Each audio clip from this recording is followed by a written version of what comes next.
Shalom, puji nama Tuhan Bapak Ibu Saudara sekalian. Kalau pada pagi hari ini kita boleh berjumpa kembali dalam acara Mana Rema. Mari kita awali acara pagi ini di dalam doa. Kami bersyukur padamu ya Tuhan atas kasih kemurahan dan pertolongan Tuhan sepanjang malam di mana kami boleh tidur nyenyak melepaskan segala kelelahan kami. Saat ini kami boleh kembali bangun Tuhan dengan tubuh yang sehat, dengan hati yang penuh sukacita. Dan saatnya kami akan memulai semua aktivitas kami. Mari Tuhan bekali kami dengan kebenaran firman-Mu, agar kami boleh tetap jalan di dalam jalan kebenaran-Mu. Kami boleh tetap berjalan di dalam pimpinan-Mu seturut dengan kehendak-Mu Bapa. Terima kasih Bapa di surga, di dalam nama Tuhan Yesus kami sudah berdoa. Haleluya. Amin. Puji nama Tuhan Bapak Ibu Saudara sekalian. Pagi hari ini kita boleh kembali belajar kebenaran firman Tuhan di dalam acara Mana Rema pada pagi hari ini. Sungguh kita menyadari di luar Tuhan kami tak mampu berbuat apa-apa. Di luar Tuhan kami seringkali merasa bingung jalan mana yang harus kita tempuh. Tapi lewat kebenaran Tuhan, senantiasa Tuhan memberikan kekuatan, memberikan bimbingan hingga kami boleh mengerjakan semua aktivitas kita dengan hati yang penuh dengan keterangan dan dengan hati yang bersukacita. Karena kita tahu bahwa Tuhan ada di dalam setiap aktivitas yang kita kerjakan mulai pagi hari ini sampai malam nanti. Pagi hari ini judul kebenaran firman Tuhan yaitu menjadi hamba kebenaran.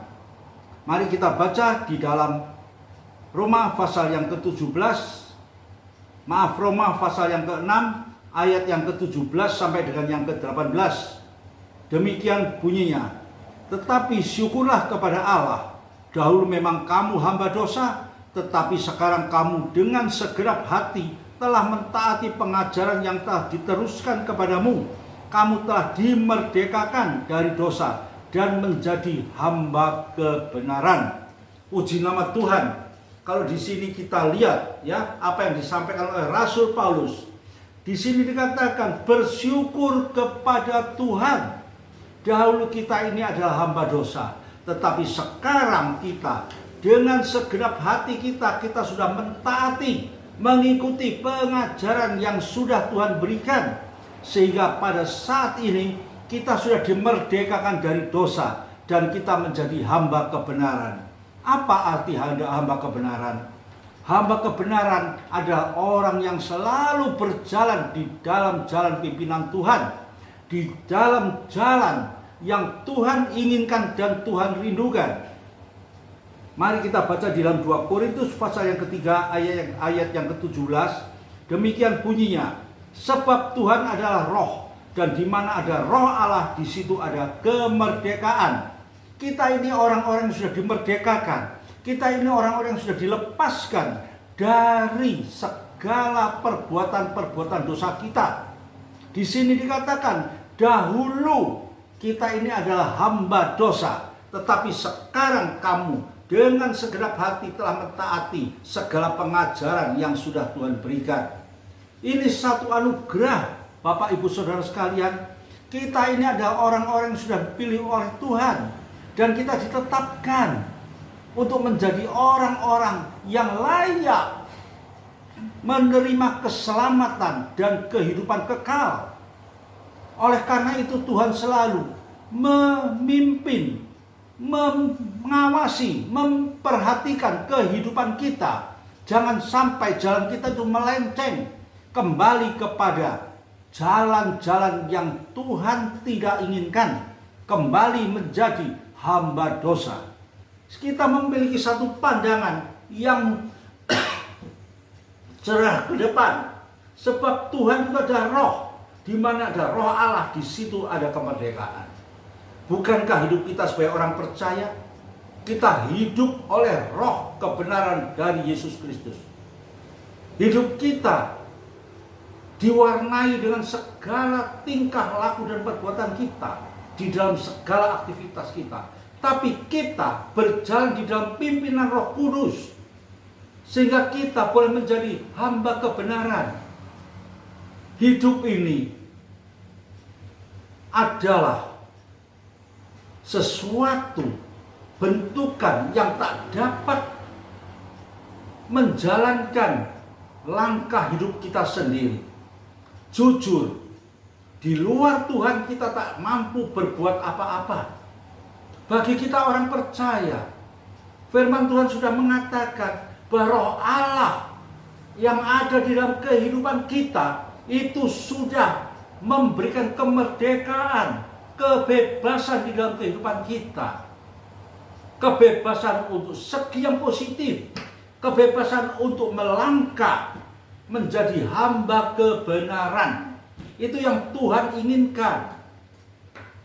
Seringkali di dalam situasi pada akhir zaman yang penuh dengan segala masalah, berbagai masalah menimpa kehidupan kita, yang sering kita rasakan dalam kehidupan kita sehari-hari. Masalah ekonomi keuangan kita. Yang kedua, kita masih diwarnai dengan rasa ketakutan akibat virus pandemi COVID yang masih belum terselesaikan secara tuntas sampai saat ini. Selalu mewarnai. Kita mendengar ada yang positif. Hari ini berapa bertambah. Nilai kematian ada. Yang terpapar COVID masih banyak juga. Itulah yang mewarnai ketakutan di dalam kehidupan kita. Tapi kita sebagai orang-orang percaya,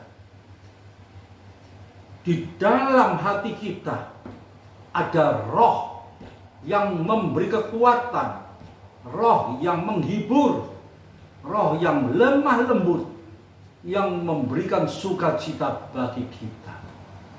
Kita ada orang-orang yang sudah dimerdekakan. Dengan apa kita dimerdekakan? Dengan kematian Kristus, penderitaan Kristus di atas kayu salib.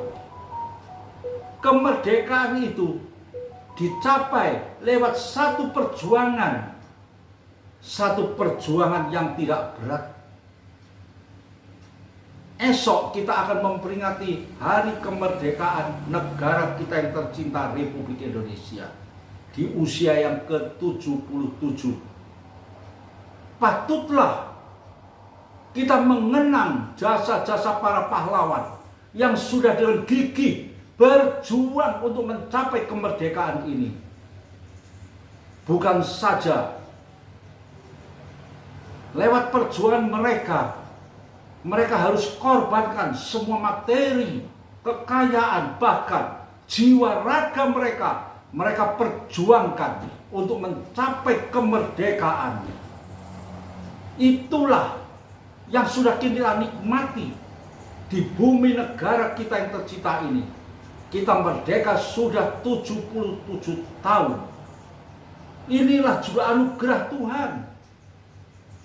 Anugerah yang diberikan lewat satu perjuangan hingga tercapai satu tujuan yang sudah kita impi-impikan.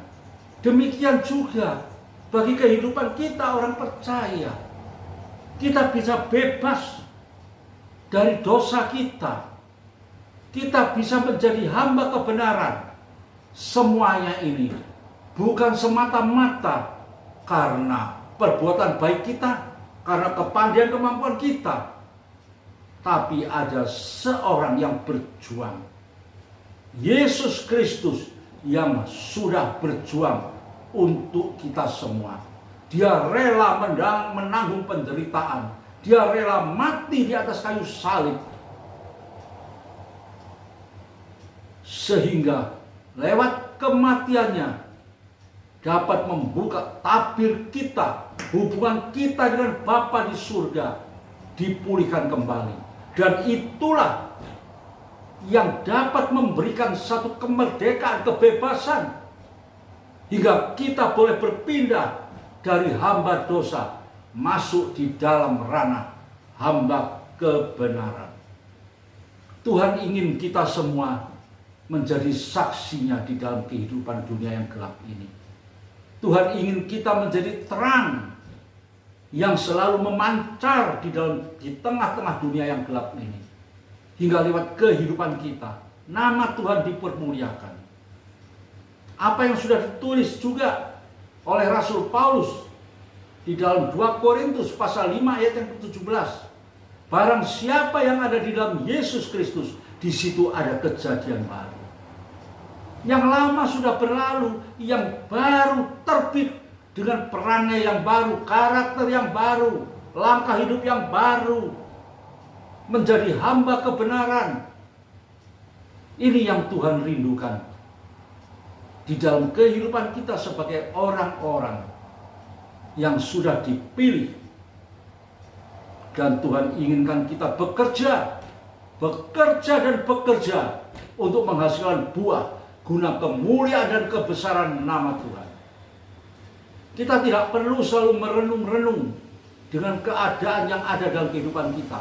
Percayalah, Roh Kudus ada di dalam hidup kita, sanggup membackup segala masalah yang ada dalam hidup kita. Roh Kudus adalah roh penghibur yang selalu memberikan kekuatan, yang selalu menghiburkan kita agar kita tetap sadar bahwa kita ini adalah hamba kebenaran. Dia sanggup menjaga kita agar kita tidak kembali jatuh di dalam dosa dan menjadi hamba dosa. Itu Tuhan tidak keinginkan. Oleh karena itu, setiap kali kita merenungkan kebenaran firman Tuhan, saya percaya dan yakin kuasa Roh Kudus itu turun di dalam hati dan pikiran kita, mewarnai setiap aktivitas kita. Terlebih ketika kita merenungkan firman yang kita baca, yang kita renungkan, hingga firman ini boleh menjadi hidup, bergairah, memberikan sukacita, memberikan harapan yang baru di dalam setiap kehidupan kita. Serahkan hidupmu sepenuhnya dalam tangan Tuhan.